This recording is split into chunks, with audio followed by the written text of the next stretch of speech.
К дорожным темам. В управлении госавтоинспекции обсудили проблему содержания улично-дорожной сети. Совещание прошло с участием сотрудников служб городской администрации Якутска. К каким выводам пришли, узнал Сергей Алексеев. Месяц еще не прошел с Нового года, а в Якутске и его пригородах уже зарегистрировали 39 дорожно-транспортных происшествий. Это половина от всех автоаварий, произошедших в республике. Цифра пугающая, поскольку она превышает показатели за аналогичный период прошлого года на 129%. В автоинспекции отметили, что 13 дорожно-транспортных происшествий произошли из-за неудовлетворительного содержания столичных и пригородных дорог.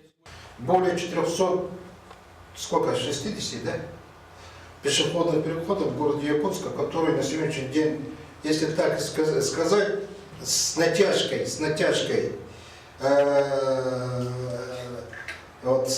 да, которые соответствуют требованиям по ПОСТу, по СНИПу, да, где-то процентов всего 20-25, если еще сказать 30.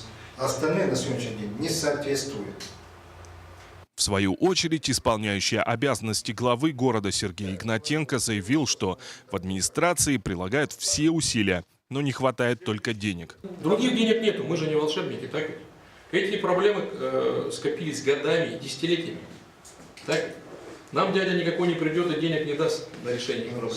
Сегодня на любом уровне мы можем дать ответы по предъявлению нам, того, что мы ничего не делаем. Но это не так, мы делаем многое. Но может недостаточно, но исключительно за нехваткой средств, а не из-за того, как вы сказали, что кто-то не хочет. Разве Кыржигасов не хочет подсыпать дорогу? Да хочет.